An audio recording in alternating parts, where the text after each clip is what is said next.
Today I'm going to be talking about the Saturn V rocket and the lack of testing that was done. Today I'm going to be talking specifically about Apollos 4, 6, 8, 9, 10, and 11.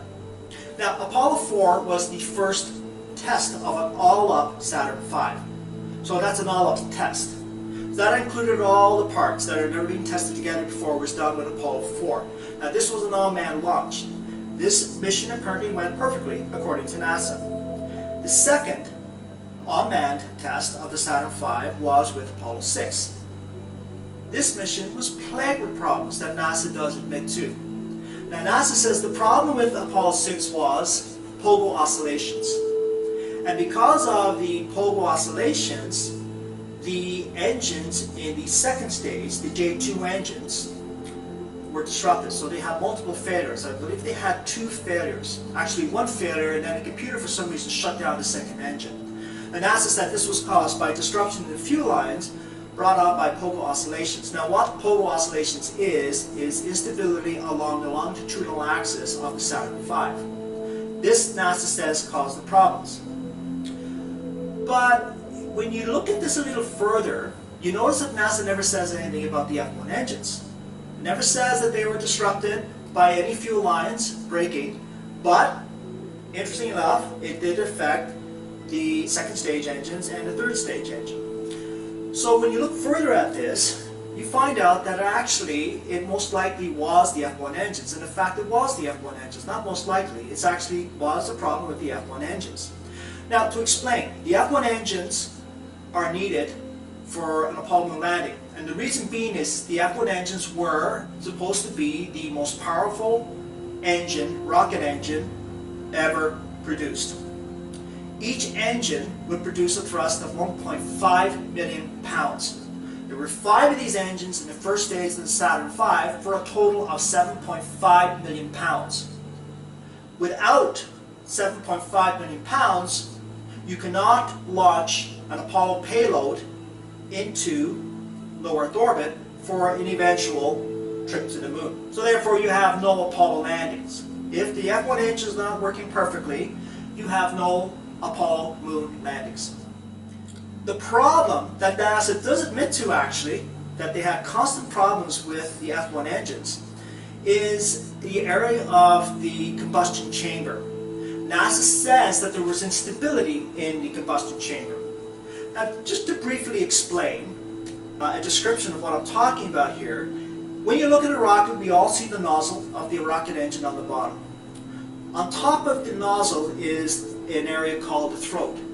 On top of that is the combustion chamber.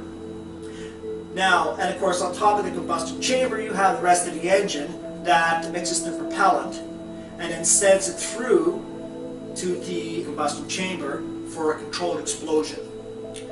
That controlled explosion is pushed through the throat and then out through the nozzle, which propels the rocket up.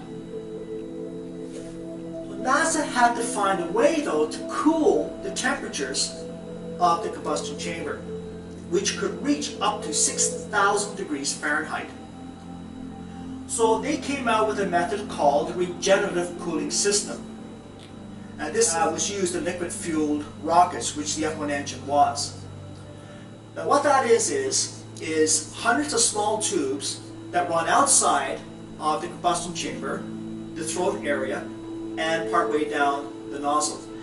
And propellant would be pushed through these hundreds of thin, very thin tubes, and the propellant would absorb the thermal energy produced by the controlled explosion within the combustion chamber. And then that propellant would be directed into the combustion chamber, which is supposed to have made for a more fuel efficient or more efficient engine. However, there's where the instability is. The tubes were breaking down, and because they were breaking down, they were not absorbing enough thermal energy to keep those temperatures down. So it was creating instability within the combustion chamber. So in order to overcome that, NASA had to find a way. In other words, the only way they could do it was to use the F1 engines at lesser thrust. So if they were using less thrust, they weren't producing the power necessary, which defeats the whole purpose of using the F1 engines in the first place. This is apparent when you analyze Apollo 6. It was burning kerosene, which is very interesting, because the F1 engines were the only engines in the Saturn V rocket that actually used kerosene, along with liquid oxygen. Now, NASA says that they solved all these problems in just 7 months, leading up to the next launch of a Saturn V, Apollo 8. Now, here's where it gets interesting. Apollo 8 was the third launch of the Saturn V, but it was also the first manned mission of a Saturn V. So they sent the first manned mission of a Saturn V with only 2 all-manned tests of the Saturn V and its F1 engines. That is a total of 19 hours for the Saturn V rocket and a total of 4 minutes for the F1 engines. Look to aviation. You try to do something like that in aviation, you would be laughed out of the room. In aviation, even with today's sophisticated technology, by comparison to 50 years ago, and software techniques that are used to design these aircraft, they still do hundreds of hours of testing on the engines of these aircraft and on the airframes of these aircraft before these planes are certified for commercial use. But not so with NASA.